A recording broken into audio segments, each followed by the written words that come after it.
नमस्कार. मी डॉक्टर हुंबे आरोग्य वार्ता मराठी या चॅनलमध्ये आपल्या सर्वांचं सहर्ष स्वागत करतो. आज आपण लिंग मुद्रा या मुद्राशास्त्रामधील मुद्रेविषयी अभ्यास करून घेणार आहोत. या मुद्रेचे काय फायदे आहेत? ही मुद्रा कशी करायची? या सर्व गोष्टी आपण जाणून घेणार आहोत. तर या मुद्रेचे वैशिष्ट्य काय आहेत? तर लिंग मुद्रा केल्यामुळं आपल्या शरीरामध्ये प्रचंड प्रमाणामध्ये उष्णता वाढत असते. म्हणून आपली फुफ्फुसे अधिक कार्यक्षम होण्यासाठी या लिंग मुद्रेचा खूप मोठ्या प्रमाणामध्ये उपयोग होत असतो. या मुद्रेमुळे शरीरामध्ये उष्णता प्रचंड प्रमाणामध्ये निर्माण होते.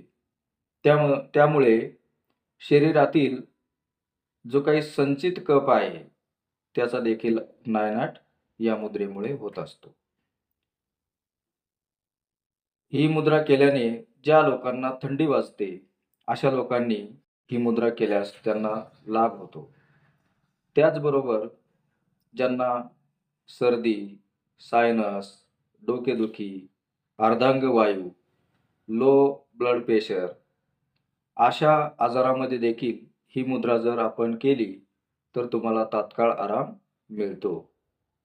परंतु ही मुद्रा खूप जास्त वेळ करू नये.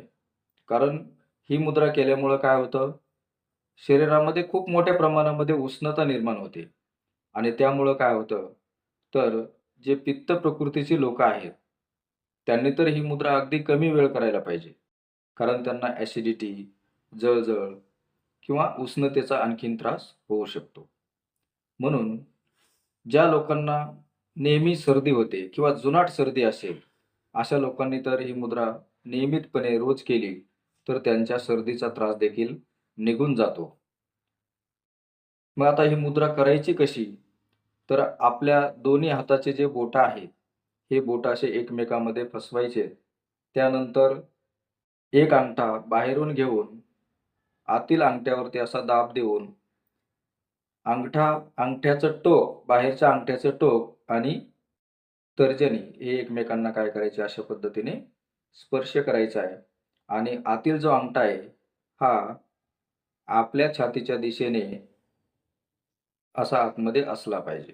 अशा पद्धतीने ही मुद्रा तुम्ही केल्यानंतर तुमच्या शरीरामध्ये एक उष्णता निर्माण होते आणि तुमचा सर्दीचा, जुनाट सर्दी असेल किंवा डोकेदुखी असेल, लो ब्लड प्रेशर असेल किंवा ज्या महिलांना मासिक पाळीमध्ये खूप कमी जातं किंवा वेळेच्या आधीच जाणं बंद होतं, अशा महिलांना देखील या मुद्रेचा खूप मोठ्या प्रमाणामध्ये फायदा होत असतो.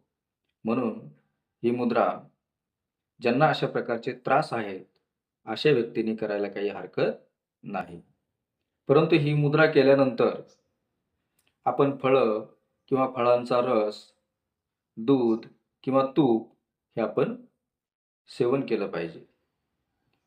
ज्यावेळेस ऋतूमध्ये बदल होतो, ऋतू बदलला की बऱ्याच माणसांना काय होतं, काही ना काहीतरी त्यांच्यावर इन्फेक्शन होऊन त्यांना काहीतरी शारीरिक त्रास होत असतो.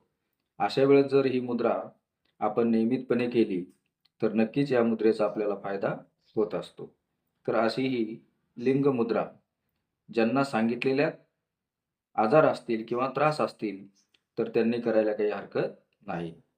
फक्त ही मुद्रा ज्यांना पित्ताचा त्रास आहे, अशा व्यक्तीने मात्र ही मुद्रा करू नये. कारण त्यामुळं त्यांना चक्कर येऊ शकते, त्यांच्या अंगामध्ये जळजळ होऊ शकतं, त्यांच्या शरीरामध्ये उष्णता वाढल्यामुळं त्यांना आणखीन इतर त्रास देखील होऊ शकतात. तर माहिती आवडली असेल, तर आरोग्य वार्ता मराठी या चॅनलला सबस्क्राईब करा, लाईक करा, शेअर करा. पुन्हा भेटूया अशाच नवीन माहितीबरोबर. तोपर्यंत नमस्कार.